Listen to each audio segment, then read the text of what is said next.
Hello and welcome back to our 2 minutes American English grammar lesson Transitive and Intransitive Verbs.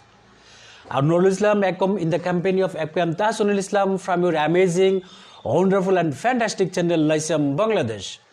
Tasin, in our previous lessons we discussed the very basics of verbs, action verbs, to be verbs, steady verbs, etc. You remember what are action verbs? Like eat, write, run, play, speak, this? Yep, action verbs are doing words, meaning they signify the parts of the sentence which explain the action taking place. Transitive verbs generally express an action. Seems as good as what a verb is, right? Yeah. The only difference is transitive verbs are always followed by a direct object. Direct object means someone or something that's receiving the action of the verb. For example, I am teaching you.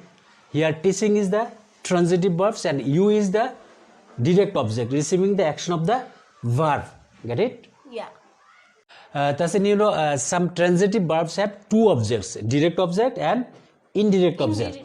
So persons are called indirect objects and things are called direct objects. Direct. So when direct object come before indirect object, a preposition to is needed in middle of them. For example, my dad is reading me a story. On the other hand, we can say my dad is reading a story to me. Good.